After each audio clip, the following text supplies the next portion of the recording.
and welcome people to our program today, and thank you for joining us. I have with us yet another very fun packed jammed program for you, and we will be talking about online security.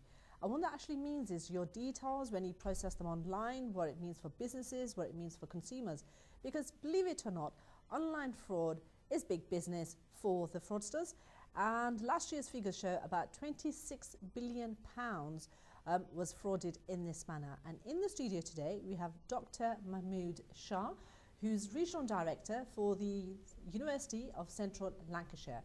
And he's a very big academic in his field. He's published countless amounts of journals and papers and books all around this topic. And all you have to do is a quick Amazon and his books and his details will show up. So let's welcome Dr. Mahmood Shah to the program. Welcome, Dr. Mahmood. Thank you. How are you today? I'm fine. Thank you so much for coming into the studio. And what I'd like to know is, what is your role at the university and what is it that you do?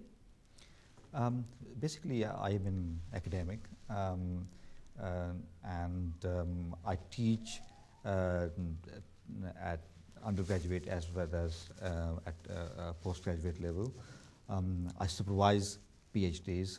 I lead projects, and I also guide and develop staff in terms of their research skills and how they can publish their research in better journals or publish their books with better publishers.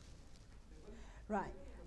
What it is, the general world of academia, as we all know it, is associated with a lot of stress, with a lot of exams. I mean, I know when I was studying, and my goodness, was I looking forward to the whole exam stress business. Just, you know, it was just getting stressful day in, day out. And what I'd really like to know is from our Dr. Mahmood Shah, because he is Regional Director for the University of Central Lancashire, is actually, you know, on behalf of all our students out there, how do you cope with examination stress? I mean, if you're somebody like a lot of people that I knew, they used to study the night before or not study at all, turn up for the exams and hope for the best. So isn't the world of general academic media associated with a lot of stress and a lot of paperwork? Is that how it is? No, it doesn't have to be like that. And for most people, it's not like that. Obviously, for say some students, like part-time students, when they have to juggle their study with their family commitments, with their full-time job, and all other things, then it becomes very stressful for them. But learning is always difficult. Learning is about changing your thinking, changing your habits. So the change is always very difficult. So most people feel stressed, but I know many people who really enjoy this process, learning process. And I am one of those who really enjoyed studying, and I'm learning a lot still, and I still enjoy it. It's involved with a lot of rigid organising and timekeeping and punctuality, and is that how it is? Yeah, if you have some discipline in you, and you can say stick to your plans, your timetable, then it's not stressful at all. What happens, the most of students, according to my experience, they spend too much time worrying about, say, doing an assignment or essay or examination rather than actually doing things.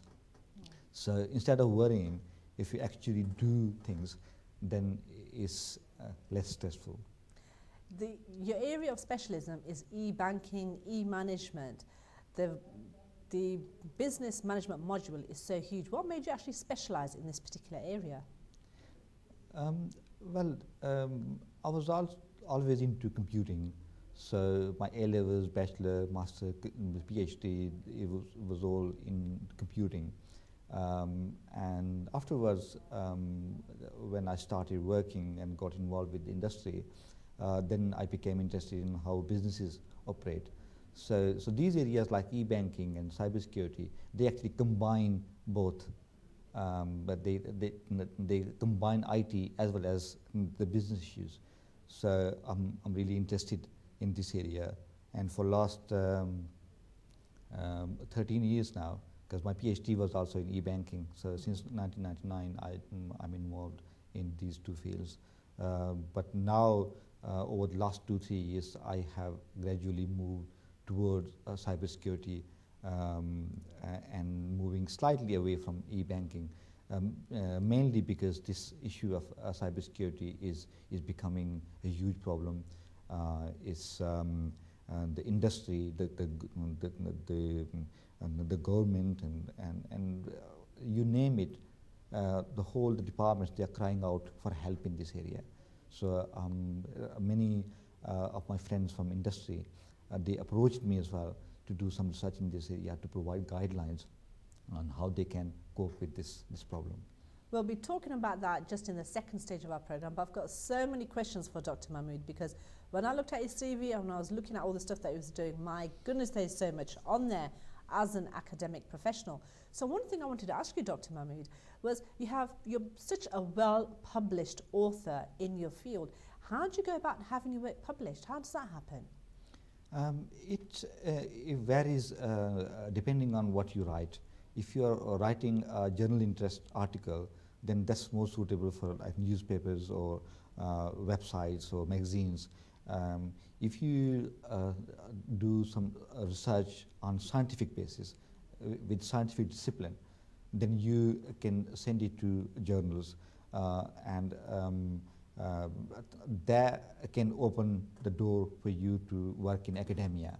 If you have few publications in journals, then the universities will be very keen on you, because that shows that you can do scientific research and you can publish papers.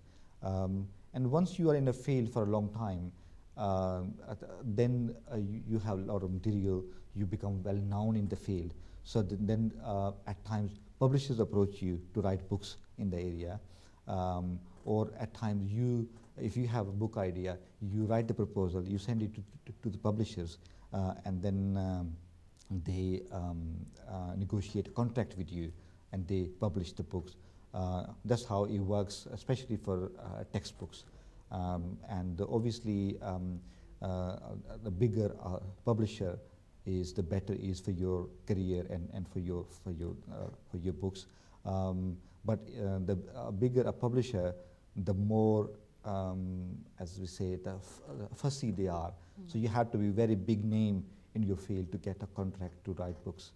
So it's not that simple? No, it's not. Okay. It's not. So I understand you visited a lot of companies right around the globe to talk about the work, and you give loads of like seminars and lectures and international conferences. So how many countries have you been to? I've been to 57. 57, that is an amazing amount. So what is it that the main request is for you to come and discuss? It varies.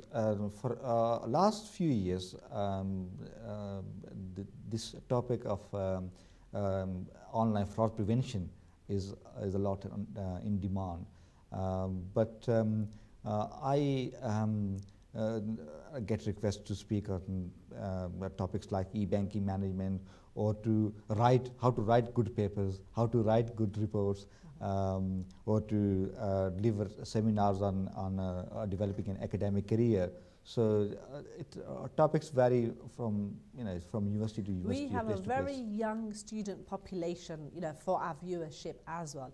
So are there any quick tips you can give us on how to write a good report or an assignment that they can all take from this program today? Yeah, I think you need to have a story before. Most students think that they start writing things in one sentence from there and one sentence from there, and something will appear from it.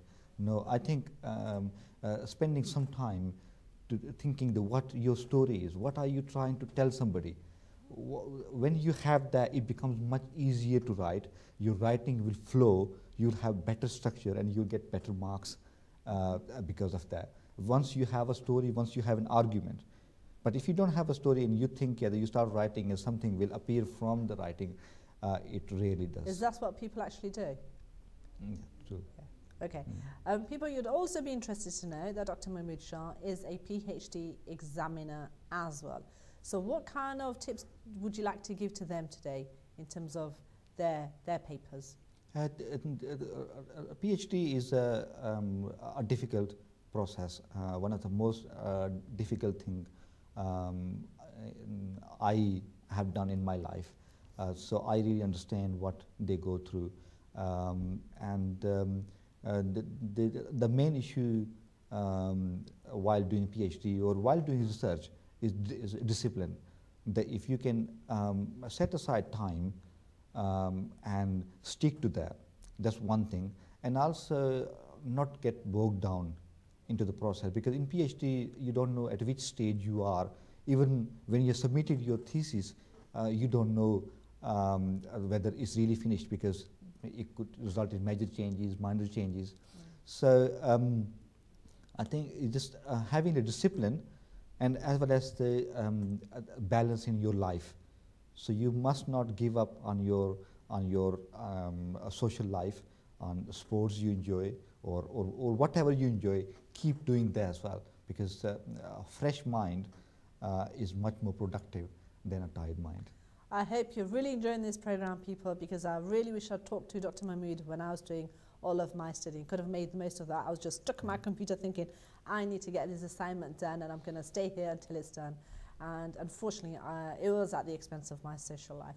So following on from this, I understand you're a chief editor of a journal.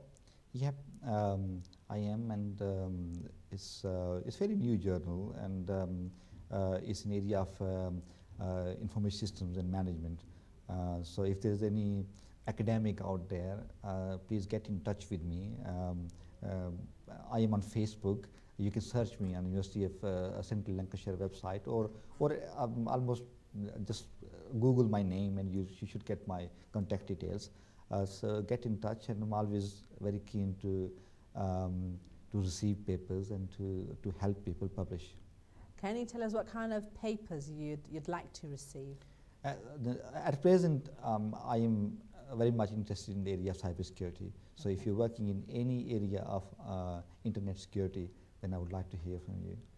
I mean, I'd really like to know how you climbed the ladder of academia, especially when you were a teaching assistant at a university, and from there you've gone on to become regional director. So how has this process been? Academia is not very well known for quick promotions, but it can be achieved. I think in UK universities especially, and in some other countries like US, research is valued a lot. So more research you do, more papers you publish, and if you publish them in really good journals, then your progress is very quick. But if you are just involved in, say, only teaching, then progress is usually very slow. Some people start their career as a lecturer and they retire after 45 years as senior lecturer. So in those 45 years, they will get just one promotion. But if you are research active and you're creating knowledge, because research is about creating knowledge. So you are creating new ideas, you are putting forward new ideas. And the more research you do, the better places you publish at, the higher your profile gets. So you get your promotions are quicker. Also, you get these opportunities to travel to really nice places around the world. Perks of the job, hey people. So I understand you were a research fellow at Cranfield University. So what does a research fellow do? What's that? And the job of a research fellow is fairly similar to a lecturer, but it's just a lecturer will be teaching more and doing some research, whereas a research fellow will be doing more research and will be teaching less. So, as a research fellow, you have much more time to do research and to write and to publish. I think it can be a fairly good career path, but it can be very difficult as well. As I say, the research needs a lot of discipline. So if you have discipline, then you can progress very quickly in this area. But if you're sort of person who would like to be told, then this may not be for you. You know what it is? Also, I've noticed that you have implemented, because I've been reading some of Dr. Mahmood Shah's articles and journals and books and dipped in and out of them, because some of them are about 300 pages big. So you have implemented theory and practice really successfully, which is one of the hardest things to do in academia. So how have you gone about this? Yes, right from start, my research has been practical in nature. My research was about solving business problems. Obviously, when you're working on real problem, finding real solution, implementing real solutions, then what you write is very close to reality. You're in touch with reality. You're not just writing for the sake of it, or you're not just teaching things. You read from book and you teach it to students. Once you're involved with industry, with real world, then your teaching, your research, your writing, it becomes much more practical. And so obviously it becomes much more valuable, especially in terms of business research. I think we're going to have to stop you right there. It's getting so interesting, but people do come back after the break, because we'll be talking about website branding as well. So please come back and join us after the break.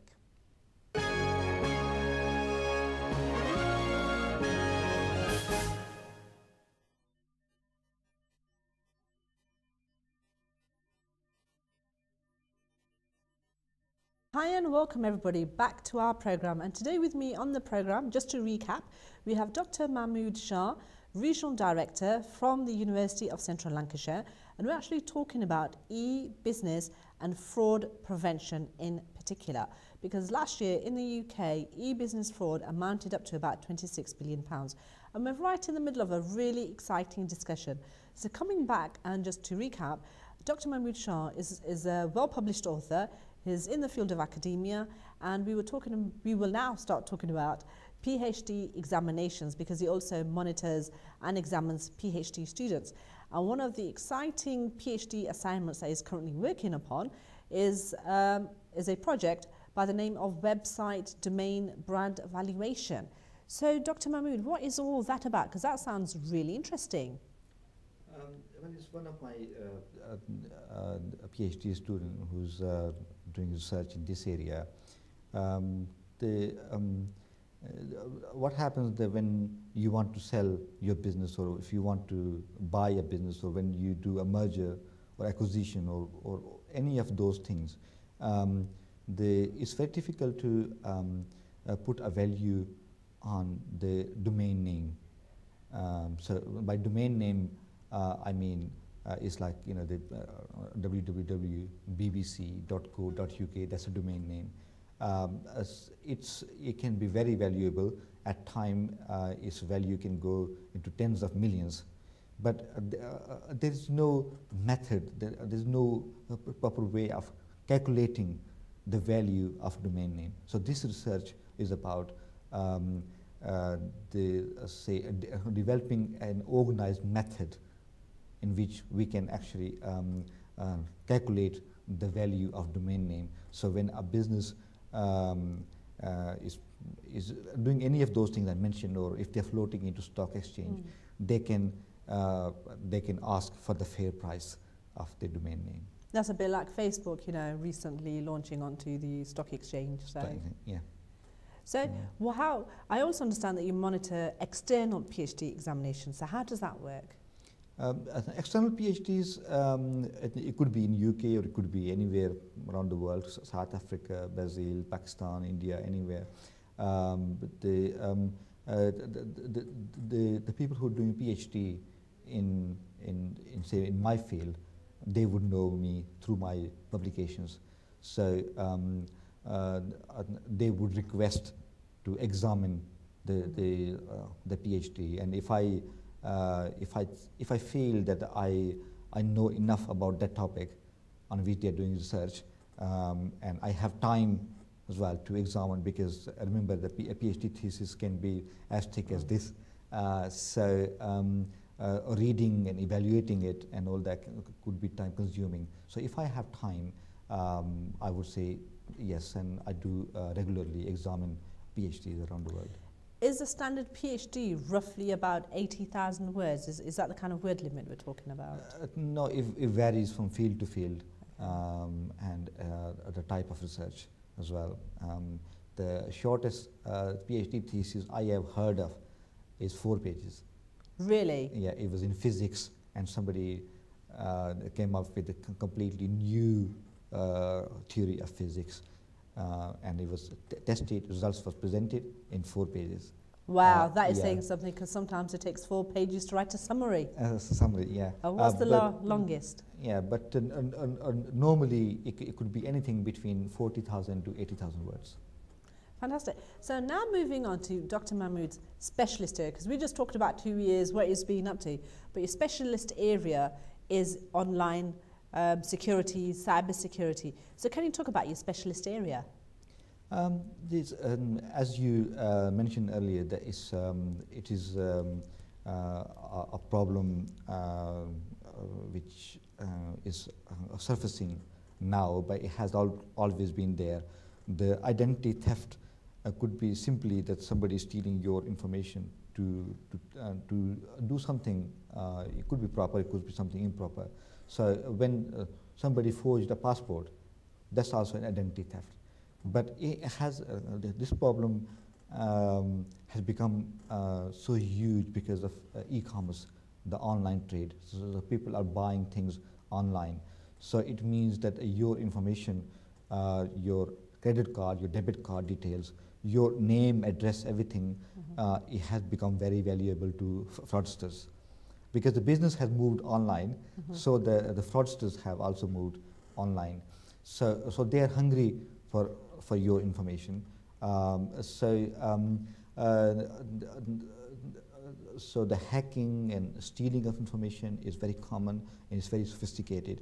From business perspective, it's very important to protect yourself against hacking and theft of information, because by law you are required to do it. But how do you do that? Isn't that an impossible job? No security is 100% secure, to say the least. But you need to show that you took the reasonable steps to prevent any theft happening. So then you are legally safe. And the ways to do it, there are tools available, there are software tools available, like Dr. Solomon, McAfee. There are many tools available which you can install on your systems, and they would help you prevent those frauds. From consumer's perspective, be careful with your paperwork. Most of us throw our bank statements into the bins, or the bills, and especially old ones, old bills, old statements. Don't throw them into bins, because they could be stolen from there, because many identity theft related frauds happen because information was stolen from bin. And also when you are creating an account, your password should be difficult to guess. Most of us use maybe our spouse name or our child name, which is very difficult to find. Because for example, if I know your name and you live in Nottingham, I can do a search on, say, a voters register.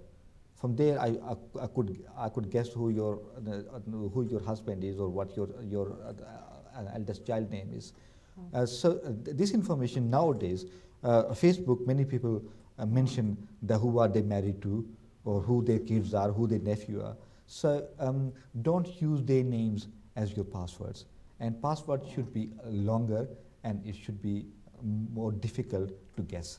So taking some simple steps, you could actually prevent it. You know, coming back to Facebook, I noticed, especially on my Facebook with the followers that we have there, that a lot of them actually put their date of birth in full. So is that something they should do, or just limit it just to the day and month? Well, I do that. My date of birth is in just a day and month. I think we try not to give this much information, because this can be used to make the fraudulent claim on your behalf. It's very there are very well-known cases where somebody is claiming social security benefits or housing benefit on your name, and you don't even know about it, or somebody has created a whole passport and they have went to a European Union, another country, or came to UK and you don't even know about it. So the more careful you are with your information, the less likely, because it's not just about that somebody is using your name. If when you receive the bill, it becomes very difficult to rectify. Your credit file is affected. So your future loan application, your mobile phone applications can get affected. So we need to be very careful about these things. But Dr. Mahmood, you know, we've talked about that people find your details when you throw your bank statement in the bin. How likely is it that people actually go through your bin? Because I actually watch my binman take my bin, throw it into the lorry, and then they pass. So when does the actual stealing of ID information happen? It could happen overnight, because most of us leave our bin out overnight. So that has been one of the most common source of information leakage. So if somebody has got hold of your old statement, they know your full name, they know your full address, they know your bank sort code, they know your bank account. Well, basically they know everything there is to know. Almost everything they need to know, yeah. Or better still, people just shred your information before you put it into the bin. And be careful with what details, personal details, you share on social media sites, especially your date of birth in full. So just put your day or the month, but not necessarily the year. So limit it in that way. So there's a lot of preventions that we can actually take to support ourselves as well. Yeah. So what advice do you have for businesses? So they install all these softwares, because today we are actually talking about online businesses and e-commerce, everything that happens online, because that is the specialism of Dr. Mahmood. So what else is that they can do? And the other things, I think they are even more important than installing the software tools. Within a business, you need to have a security plan. You need to nominate one person at a senior management level who is responsible for security. Because when I go in business, especially when it comes to SMEs, and if I ask who is responsible for your data security, and they wouldn't have clue to who is actually responsible. Just because they installed a piece of software, they think that they're safe. No, you need to have a proper security plan, and you need to implement it properly. And you need to train your staff to be vigilant, to be careful. And I didn't mention earlier that the staff in the companies, they're also one of the main source of leakage. So the fraudster will get in touch with one of the staff, and because most of staff would have access to the information of our customers, so they can steal the information in many ways. So businesses have to have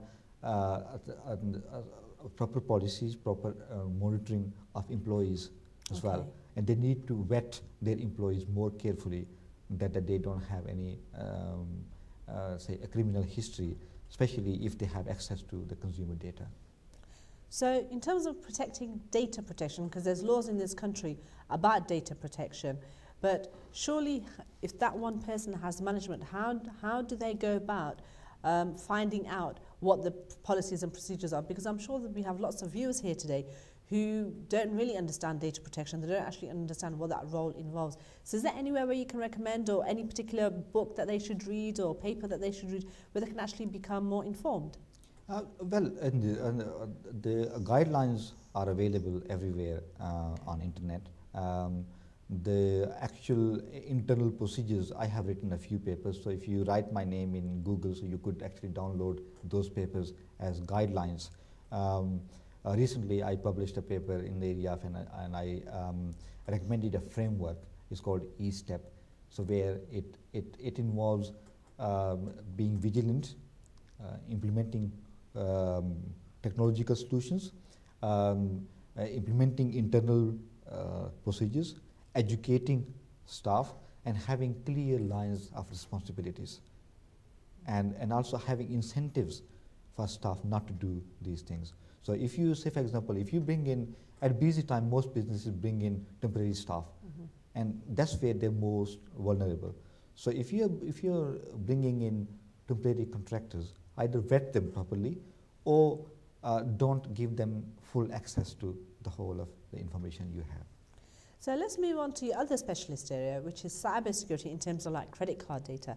How do companies protect themselves against credit card fraud? same, I think there's a similar approach applied. There are technological solutions available. If you protect your data, obviously you're preventing yourself, or you're saving yourself from that kind of fraud. The companies, credit card companies like MasterCard or Visa or American Express, they can give you detailed guidelines on how to keep your system safe. So do make sure that you ask them for it, and read. It's very tedious, it's very small writing, but do read it and implement those procedures so that you don't become a victim of fraud.